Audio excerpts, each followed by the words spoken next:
Assalamualaikum warahmatullahi wabarakatuh. Kembali lagi bersama saya Hilda Syaidatul Ulfa, peserta pelatihan dasar calon pegawai negeri sipil Kementerian Desa Pembangunan Daerah Tertinggal dan Transmigrasi. Di sini saya akan kembali memaparkan nilai-nilai yang harus dimiliki oleh seorang ASN yang termuat dalam nilai aneka, akuntabilitas, nasionalisme, etika publik, komitmen mutu, dan anti korupsi. Sebagai modal untuk melaksanakan tugasnya sebagai pelaksana kebijakan publik, pemberi pelayanan publik, dan pemerat persatuan dan kesatuan bangsa. Di mana kali ini saya melanjutkan pemaparan dari yang sebelumnya dengan pemaparan terakhir yaitu nilai anti korupsi. Pada pemaparan anti korupsi ini, saya akan membagi dua pemaparan. Pertama, bagaimana membangun kesadaran anti korupsi, kemudian dilanjut dengan bagaimana membuat semakin jauh dari korupsi. Sebelum kita membahas berkaitan dengan konsep korupsi dan bagaimana membangun kesadaran anti korupsi, pertama kita lihat berapa besar dampak perilaku dan tindakan pidana korupsi ini terhadap kehidupan. Secara umum, dampak dan akibat korupsi ini adalah merugikan negara dan merusak sendi-sendi kebersamaan, serta memperlambat tercapainya tujuan nasional. Di antaranya, pada tatanan ekonomi, seperti akan terjadi pemborosan sumber-sumber, larinya modal ke luar negeri, gangguan terhadap perusahaan, serta gangguan penanaman modal. Pada tatanan sosial budaya, akan terjadinya revolusi sosial dan ketimpangan sosial. Adapun pada tatanan politik, akan terjadi ketidakstabilan politik, pengambil alihan kekuasaan, serta hilangnya bantuan luar negeri, dan hilangnya kewibawaan pemerintah. Dan terakhir, pada tatanan administrasi, akan terjadi ketidakefisienan karena kurangnya kemampuan administrasi, hilangnya keahlian, hilangnya sumber-sumber negara, keterbatasan kebijaksanaan pemerintah, dan pengambilan tindakan-tindakan represif. Tindak pidana korupsi yang terdiri dari dua kata, tindak pidana dan korupsi, di mana tindak pidana ini bisa diartikan sebagai suatu perbuatan yang diancam dengan pidana oleh undang-undang, bertentangan dengan hukum, dilakukan dengan kesalahan oleh seseorang yang mampu bertanggung jawab. Sedangkan kata korupsi ini berasal dari bahasa Latin corruptio atau corruptus, yang berarti kerusakan atau kebobrokan. Adapun dalam bahasa Yunani, corruptio adalah perbuatan yang tidak baik, atau buruk, atau curang, dapat disuap, dan tidak bermoral, menyimpang dari kesucian, melanggar norma-norma agama, material, mental, dan umum. Korupsi ini terdiri dari dua tindakan, yaitu tindakan pencurian dan tindakan penggelapan.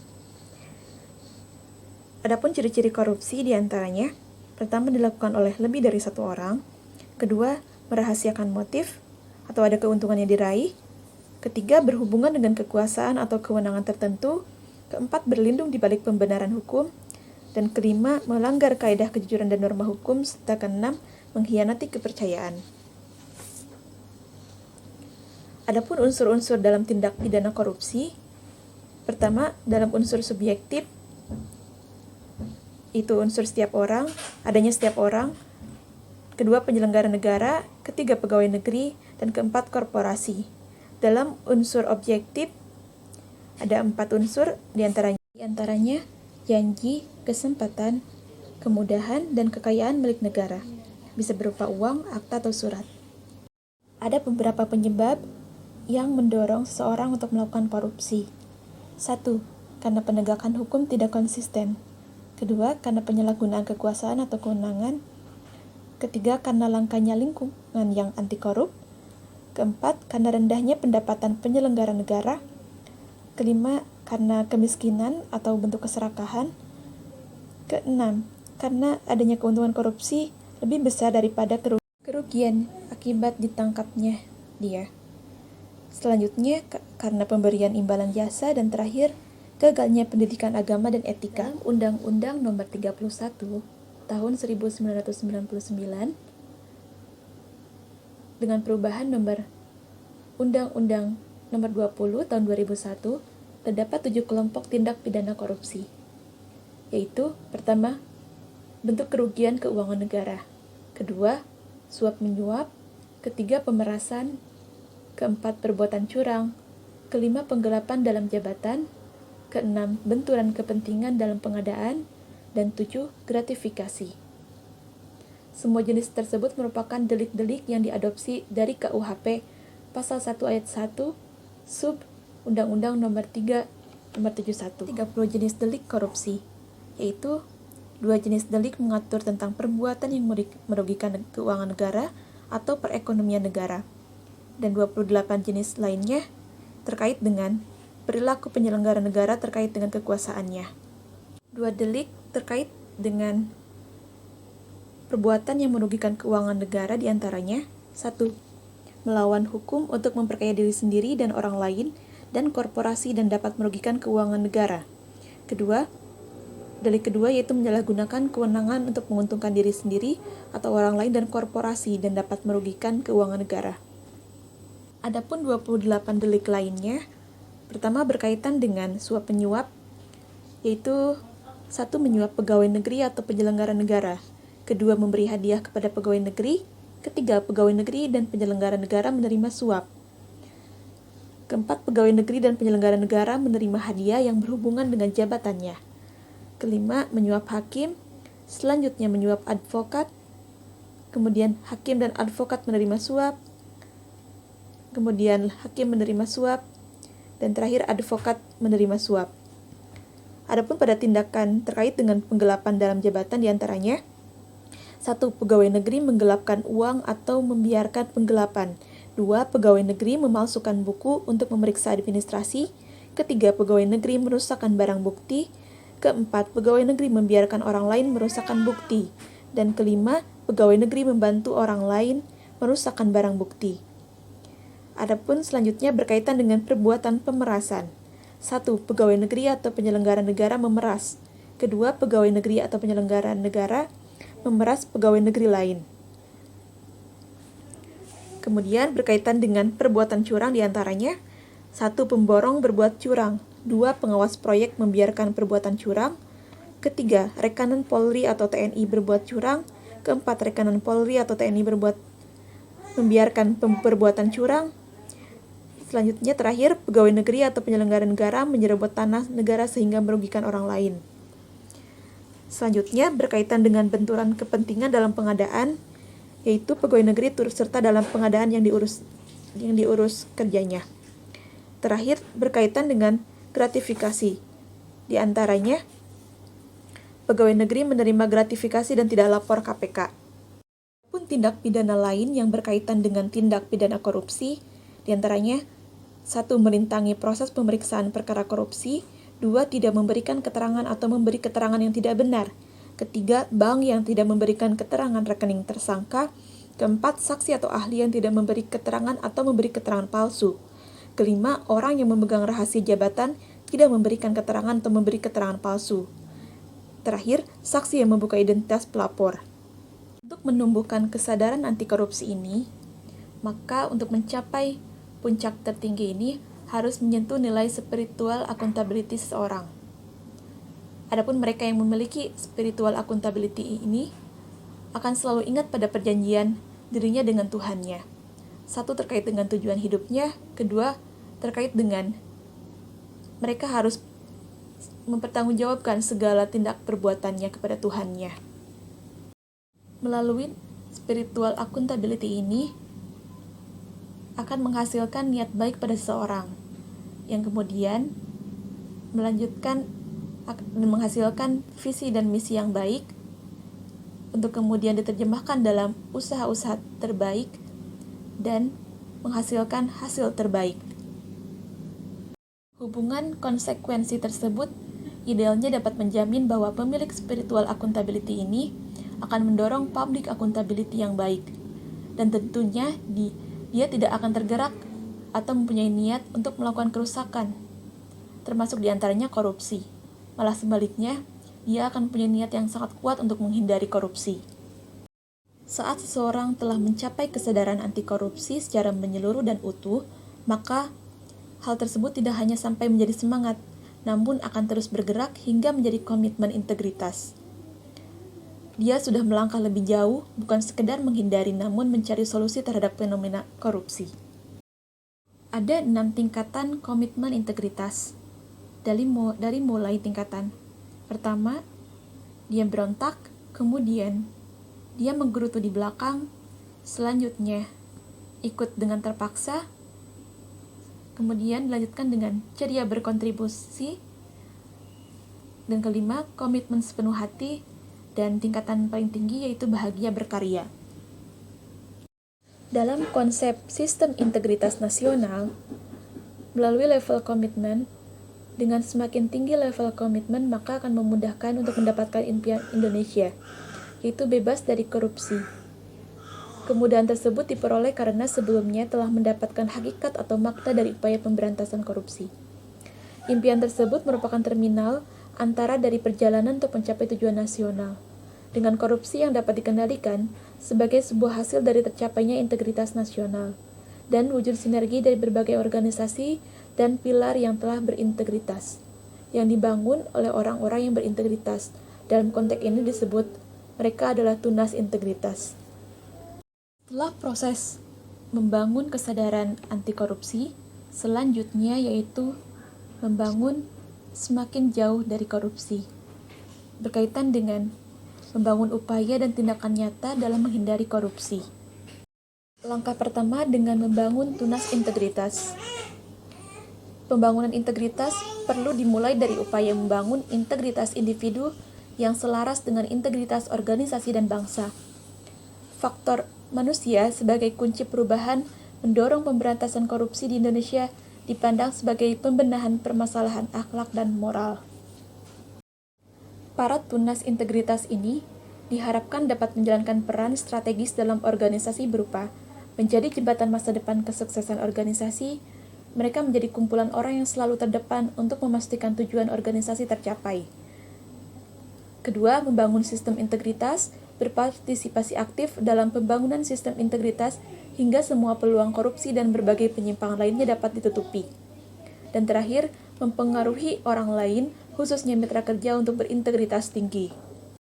Para tunas integritas ini juga didorong untuk memiliki keikhlasan dan kebijakan yang tinggi dan memiliki kemampuan untuk melakukan reframing kultur atau budaya agar perubahan budaya dapat lebih mudah dan cepat, serta tidak perlu energi yang besar. Yang kedua, utilisasi fenomena perilaku otomatis bagi perubahan diri, keluarga, organisasi, dan bangsa, serta lebih jauh lagi dengan menciptakan peradaban yang lebih baik. Lembaga KPK bersama dengan para pakar telah melakukan identifikasi nilai-nilai dasar anti korupsi. Sebanyak 9 nilai berikut. 1. Jujur, 2. Peduli, 3. Mandiri, 4. Disiplin, 5. Tanggung jawab, 6. Kerja keras, 7. Sederhana, dan 8. Berani, dan 9. Adil.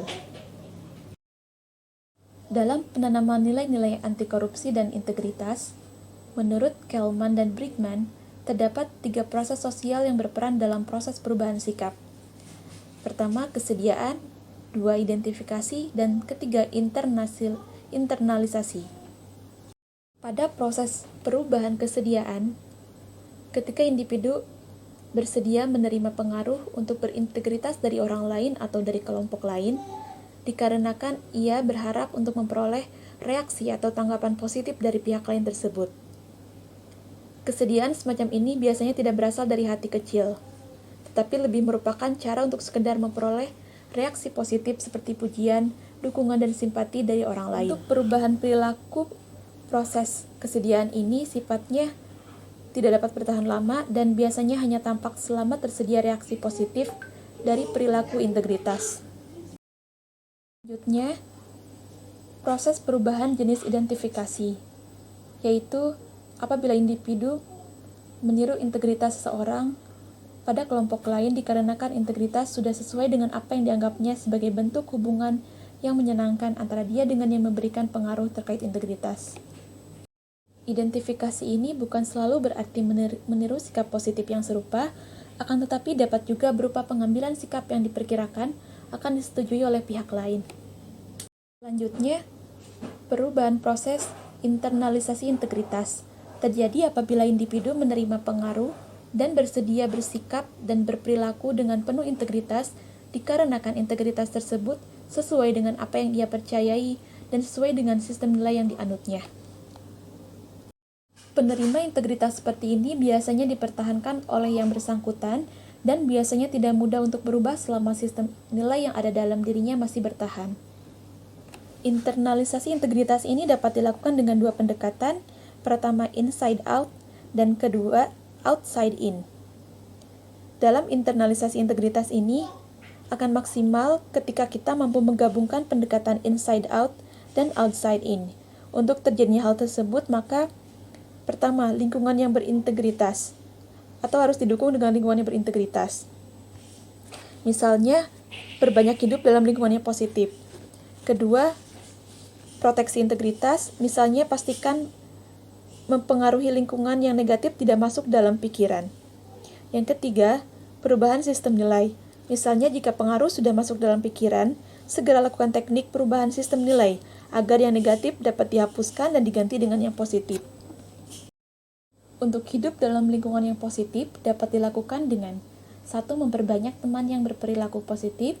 2. Memperbanyak artefak atau simbol dan sejarah yang memberikan makna atau inspirasi untuk melakukan perilaku positif dan selalu ingat akan kebaikan dan kebenaran.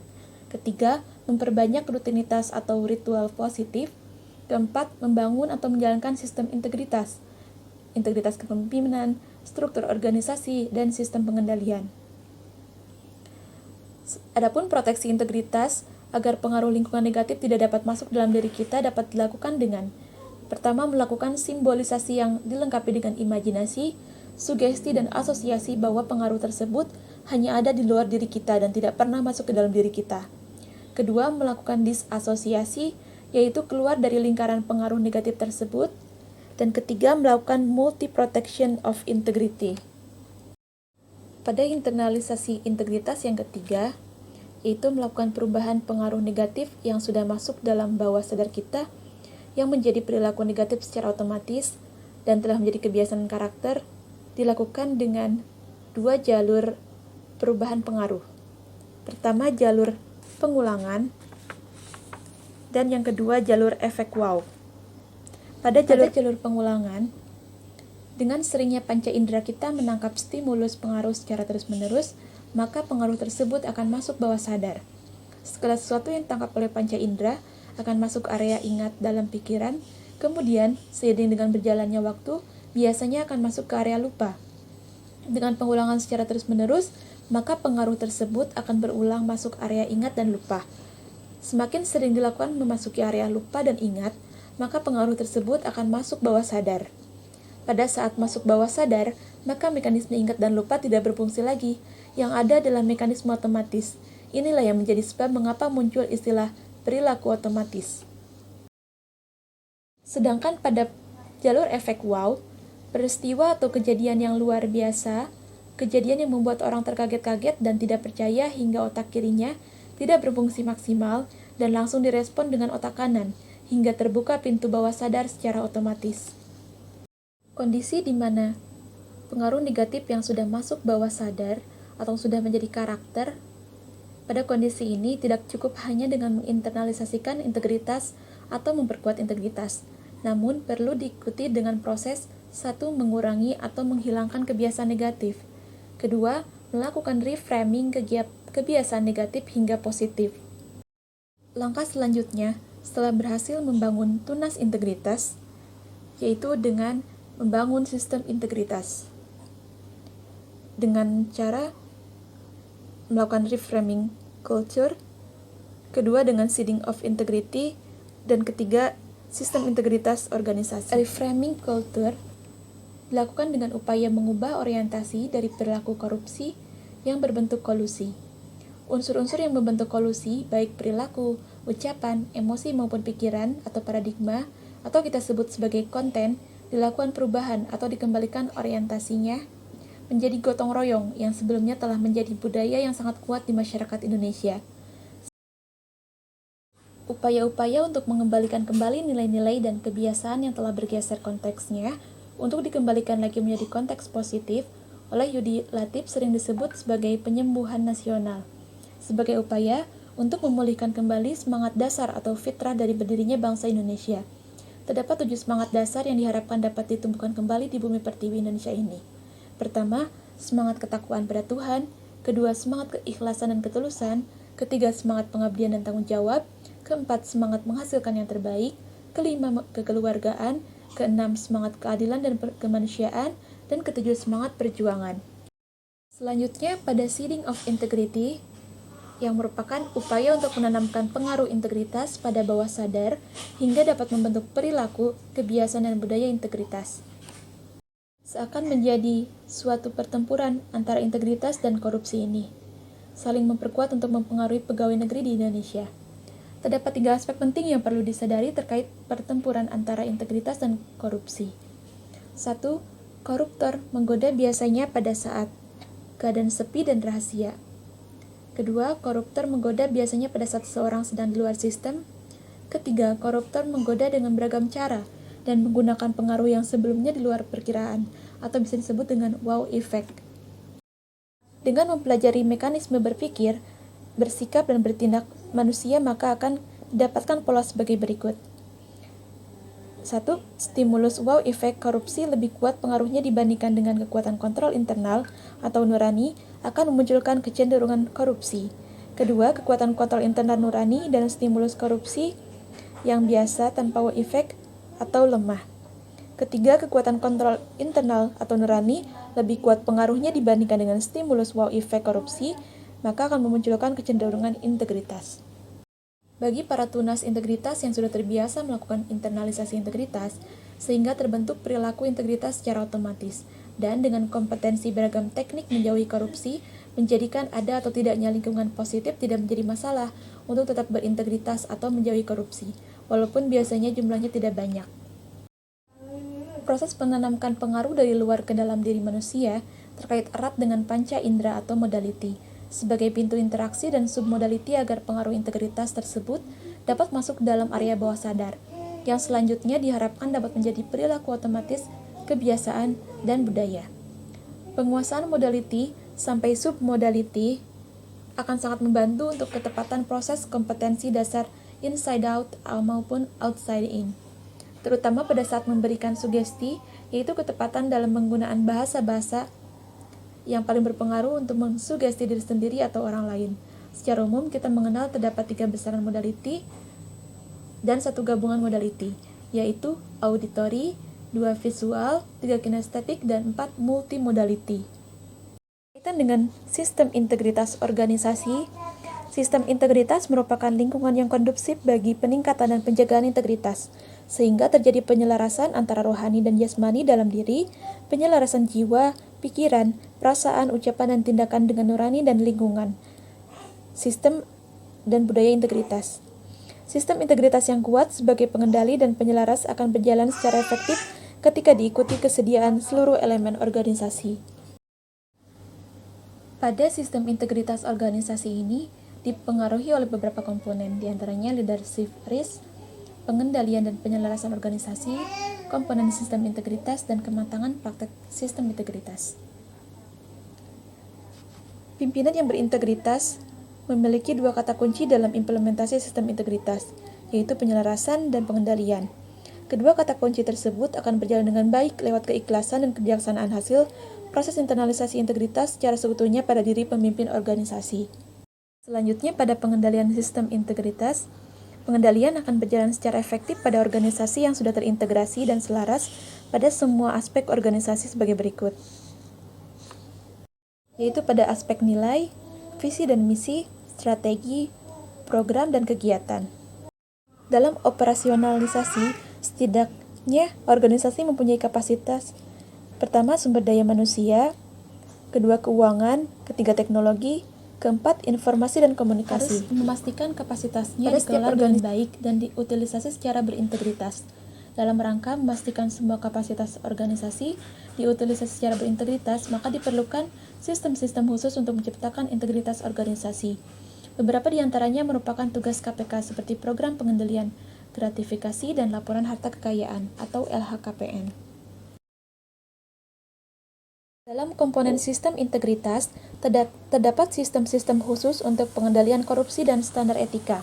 Antara lain, 1. Peningkatan peran pengawasan internal, 2. Post-employment, 3. Integrity checking, 4.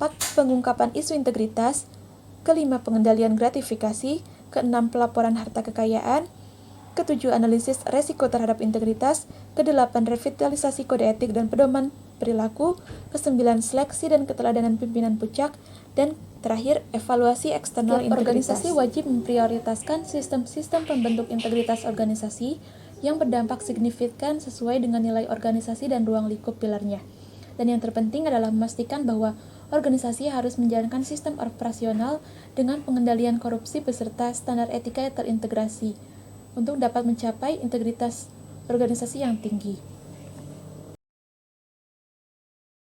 Dalam kematangan praktek sistem integritas, di sini dalam upaya sistem mampu memastikan organisasi mencapai tujuannya dan menjaga individu dalam organisasi, maka kematangan pelaksanaan programnya dilaksanakan secara optimal lewat tahapan 1. Not performance atau belum ada kinerja, 2. Ad hoc, sementara, reaktif atau mendadak, 3. Planned, terencana dan terorganisasi dengan baik, 4. Institutionalized, yaitu menyatu dengan sistem organisasi, 5. Evaluated, atau telah dapat dievaluasi, dan terakhir optimize, atau dapat dioptimalkan. Selanjutnya, saya akan membahas terkait dengan penerapan nilai anti korupsi dalam bentuk sikap dan perilaku seorang PNS di tempat kerja. Di sini saya mengambil indikator dari 9 nilai dasar anti korupsi, diantaranya jujur, peduli, mandiri, disiplin, tanggung jawab, kerja keras, sederhana, berani, dan adil. Adapun bentuk penerapannya, diantaranya pertama, seorang PNS membiasakan jujur dalam hal sekecil apapun, misalnya dengan mengisi absen kehadiran sesuai jam datang dan jam pulang, tidak melakukan manipulasi kehadiran, tidak memanipulasi data untuk kepentingan pribadi, menyampaikan informasi sesuai fakta, dan lain-lainnya.